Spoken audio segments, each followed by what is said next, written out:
342।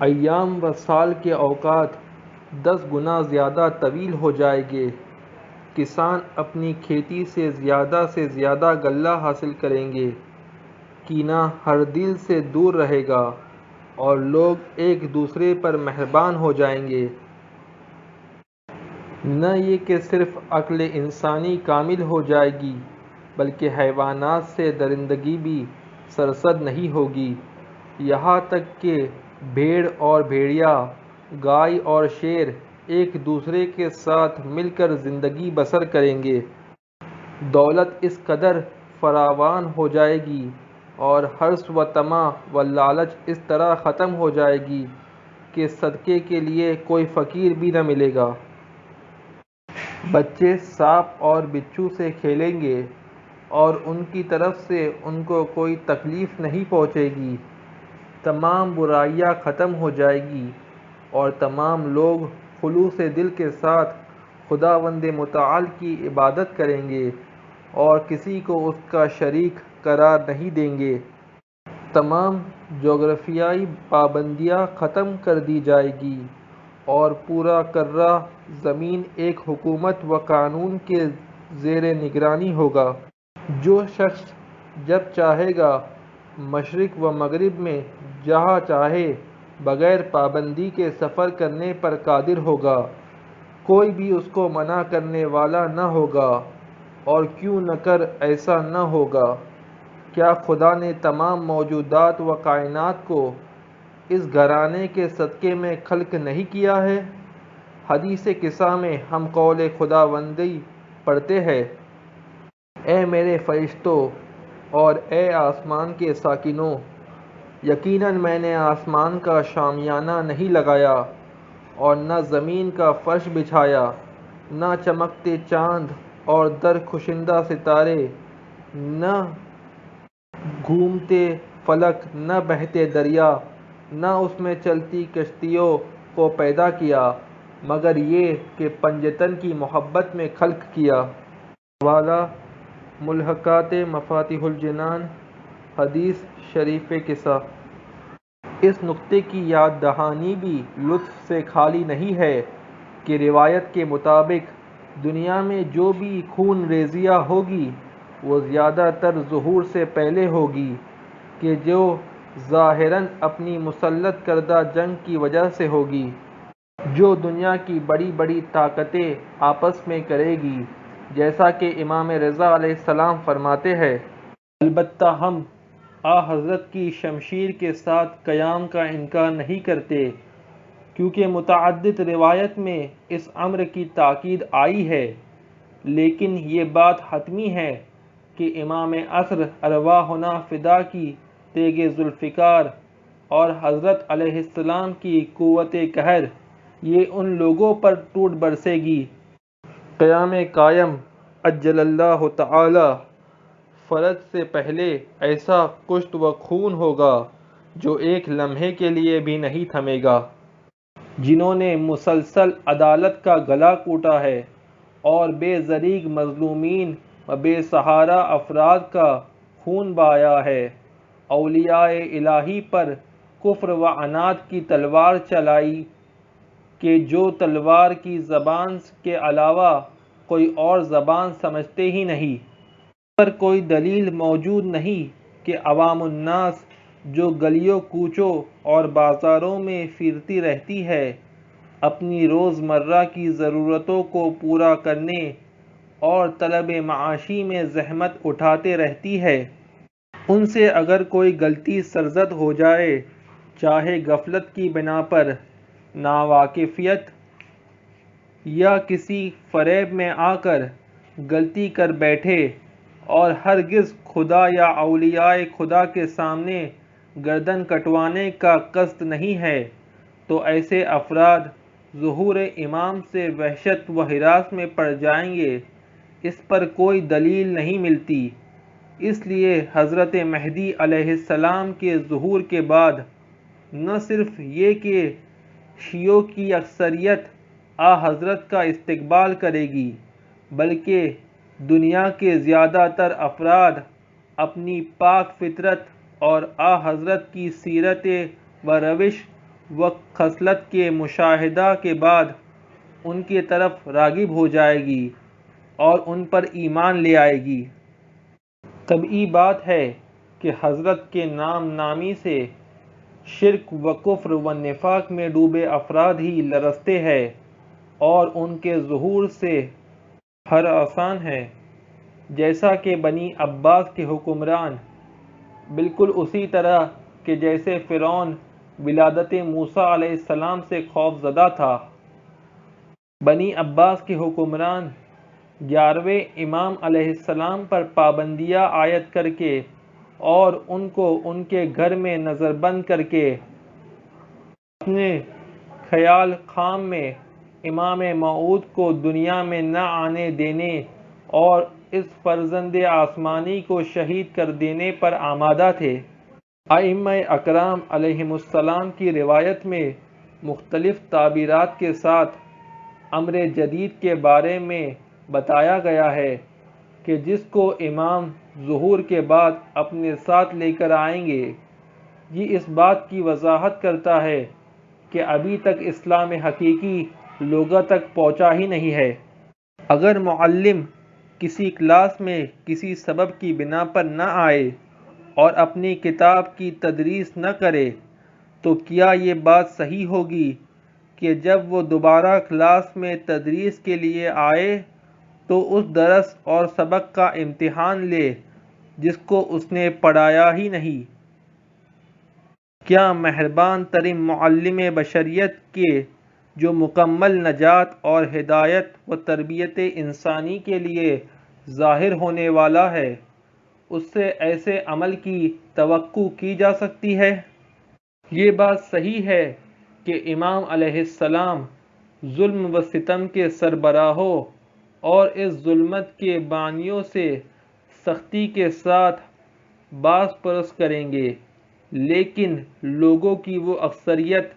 جو ان ظالموں کے ظلم کا شکار ہو گئی ہے، امام علیہ السلام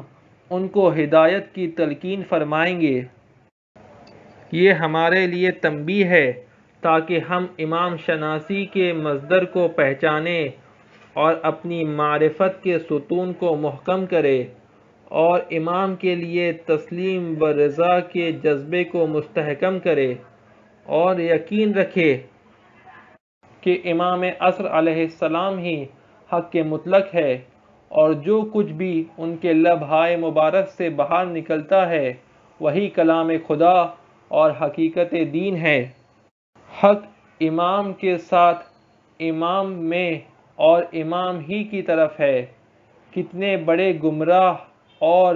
شقی ہے وہ افراد کہ جو قرآن و سنت کے جو خود ان کے بیمار ذہن کے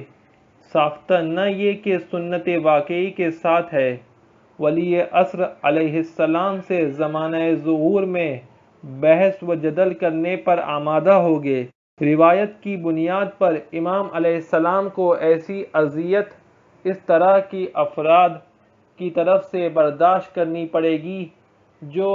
آزار اذیت رسول اکرم صلی اللہ علیہ وآلہ وسلم پر پڑنے والی اذیت سے بھی زیادہ ہوگی، کیونکہ حضرت خاتم الانبیاء صلی اللہ علیہ وآلہ وسلم ایسے افراد کی طرف مبعوث ہوئے تھے جو اپنے جہل بسیط کے ساتھ لکڑی اور پتھروں کی پوجا کرتے تھے، لیکن یہ امت 1400 سال سے جال سازی کا معجون کھاتی چلی آ رہی ہے اور تفسیر بے رائے خرافات و بدعات کو بنام اسلام پہچانتی آ رہی ہے اور اس پر عمل پیرا بھی ہے۔ اس لیے یہ طبیعی بات ہے کہ ایسے بعض افراد کے لیے حقیقی اسلام کو پہچاننا بہت مشکل ہوگا۔ امام عصر علیہ السلام کی شمشیر سے خوف کا تذکرہ خصوصاً شیعہ معاشرے میں بڑا ہی عجیب انداز میں ملتا ہے۔ سمجھ میں نہیں آتا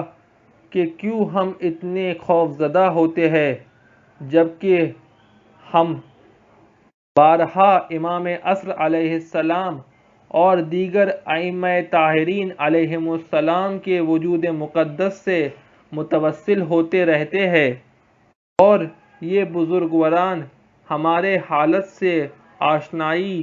اور ہمارے گناہوں، غلطیوں اور خطاؤں سے واقف ہونے کے باوجود ہمارے ساتھ کیسا برتاؤ کرتے ہیں اور اپنی بارگاہ سے بھگاتے نہیں ہیں اور ہماری حاجت کو پورا فرماتے ہیں۔ ان تمام لطف و کرم کے باوجود ہمارے اپنے امام معصوم علیہ السلام سے ڈرنے یا خوف زدہ ہونے کی کیا وجہ ہو سکتی ہے؟ خداوند متعال اپنے پیغمبر سے حضرت مہدی علیہ السلام کے بارے میں شب معراج فرماتا ہے، وہ میرے حلال کو حلال اور میرے حرام کو حرام کرے گا، میں اس کے ذریعے ہی اپنے دشمنوں سے انتقام لوں گا۔ اس کے آنے پر اولیاء خدا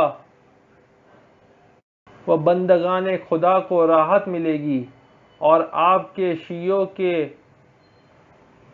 درد مند دلوں کو شفا مل جائے گی۔ بحار الانوار جلد 36 صفحہ 245۔ امام صادق علیہ السلام ابراہیم کھرکی سے فرماتے ہیں، ابراہیم وہ ایک شدید دشوار اور ایک طولانی مصیبت اور خوف و وحشت و اضطراب کے بعد شیعوں کے غم و اندوہ کو دور کریں گے۔ حوالہ بحار الانوار جلد 15 صفحہ 144۔ تعجب ہے، ہم کیسے یقین کریں کہ وہ مہربان پیشوا جو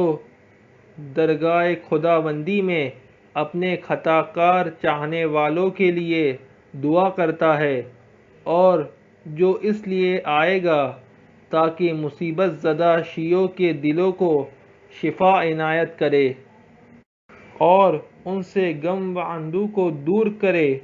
وہ ظہور کے بعد آتے ہی ان کو تہی تیگ کرنا شروع کر دے گا۔ سید ابن طاووس فرماتے ہیں کہ بوقت سحر میں نے سرداب مقدس یعنی سامرہ میں حضرت صاحب الزمان علیہ السلام سے یہ دعا سنی، خدایا ہمارے شیعہ ہمارے انوار کا پرتو اور باقی مانندہ طینت سے پیدا کیے گئے ہیں، انہوں نے بہت زیادہ گناہ ہماری محبت ولایت پر بھروسہ کرتے ہوئے کر لیے ہیں، اگر ان گناہوں کا تعلق مجھ سے ہے یعنی حق اللہ تو درگزر فرما کہ اس صورت میں ہماری خوشنودی کا باعث ہوگا، اور اگر انہوں نے آپس میں زیادتیاں کی ہے تو ان کے درمیان اصلاح فرما اور میرے خمس کا حصہ بھی ان کو دے دے تاکہ راضی ہو جائے، اور ان کو بہشت میں داخل فرما اور جہنم کی آگ سے نجات دے دے، اور ان کو اور ہمارے دشمنوں کو اپنے عذاب و غضب میں جمع نہ فرمانا۔ حوالہ بحار الانوار جلد 53 صفحہ 302۔ جنت المعاوی حکایت 55۔ یقینی طور پر امام عصر عجل اللہ تعالی فرجہ الشریف کی تمام شیعوں جو کہ ان کے معنوی فرزند ہے پر نظر عنایت ہے، جس کی بہت ساری مثالیہ معصومین کی روایت میں پائی جاتی ہے، جیسا کہ فرماتے ہیں، ہم تمہاری خوشی میں خوش اور تمہارے غم میں غمگین ہوتے ہیں۔ بحار الانوار جلد 26 141۔ فقل از بصائر الدرجات 140۔ آٹھویں امام علیہ السلام فرماتے ہیں، ہمارے شیعوں میں سے کوئی بیمار نہیں پڑتا مگر یہ کہ ہم بھی ان کی بیماری میں بیمار ہوتے ہیں، اور غمگین نہیں ہوتا مگر یہ کہ ہم بھی ان کے غم میں محزون ہوتے ہیں اور خوش نہیں ہوتا مگر یہ کہ ہم بھی ان کی خوشی میں خوش ہوتے ہیں۔ بحار الانوار 140 اور 152، البصائر الدرجات اور مشارق الانوار الیقین سے نقل ہے۔ ذہن نشین رہے کہ ہم اس بات سے لوگوں میں گناہوں کی طرف راغب ہونے کا رجحان پیدا نہیں کر رہے ہیں، کیونکہ شیعوں کے گناہ حضرت صاحب الزمان علیہ السلام کو رنجیدہ و آزاردہ خاطر کرتے ہیں، لیکن یہ بڑی بات مد نظر رہے کہ حضرت امیر المومنین علیہ السلام کے تمام اصحاب سلمان و ابوذر و مقداد کے ہم پلہ نہ تھے، اور امام صادق علیہ السلام کے دوست و شاگرد زرارہ و ہشام بن حکم کی طرح نہ تھے، کیونکہ ائمہ اکرام علیہم السلام کے چاہنے والوں میں اطاعت گزار اور گناہ کرنے والے افراد بھی تھے، عادل بھی تھے اور فاسق بھی تھے۔ تو کیا ائمہ اطہار علیہم السلام نے اپنے ان دوستوں اور ارادت مندوں کو جس سے گناہ سرزد ہو جاتا تھا چھوڑ دیا تھا یا ان پر شمشیر کشی کی تھی؟ حتمی طور پر اس کا جواب منفی ہی ہوگا۔ حتیٰ بعض روایت ایک جہت سے شیعان و محبین امام عصر علیہ السلام کو بقیہ ائمہ علیہم السلام پر ترجیح دیتی نظر آتی ہے، کیونکہ وہ لوگ ائمہ کی موجودگی میں زندگی بسر کرتے تھے اور ان کے وجود مبارک سے ظاہری طور پر استفادہ کر سکتے تھے اور سوال جواب حاصل کر سکتے تھے۔ ائمہ کی زیارت ان کے لیے ممکن تھی، لیکن اس دور غیبت میں شیعہ اس بچے کی طرح ہے جس کا مہربان باپ سفر پر چلا گیا ہو اور اس کا سایہ عاطفت اس کے سر پر نہ ہو۔ سید حلاوی، سید حیدر بن سید سلیمان حلی 1246 سے 1304 تاریخ شیعت کے مشہور ترین شعراء میں شمار ہوتے ہیں۔ انہوں نے اپنے ایک قصیدے کے ضمن میں شیعوں کی مشکلات اور ان کے رنج و غم و مصائب و تکلیف کی شکایت امام عصر ارواحنا فدا کی بارگاہ میں پیش کیا، اور اس قصیدے کو کہیں ایک مجالس میں پڑھا گیا۔ نجف اشرف کے ایک بزرگ جن کو حضرت ولی عصر علیہ السلام کی خدمت میں مشرف ہونے کا موقع ملا، ان سے حضرت نے فرمایا کہ سید حیدر سے کہو اتنا میرا دل نہ تڑپاؤ، یہ کام میرے بس میں نہیں ہے، خدا کے ہاتھوں میں ہے۔ دعا کرتے رہو تاکہ خداوند عالم میرے ظہور میں آسانیاں پیدا کر دے۔ بحار الانوار جلد 53 336، جنت المأویٰ الفائدۃ الثانیہ 371۔ خلاصہ یہ کہ ہمیں وجود مقدس حضرت مہدی علیہ السلام پر نکتہ چینی سے گریز کرنا چاہیے اور ان کی غیر واقعی اور سخت گیر تصویر کو لوگوں کے ذہن میں پیدا نہیں ہونے دینا چاہیے، اور ان کے دوستوں اور دنیا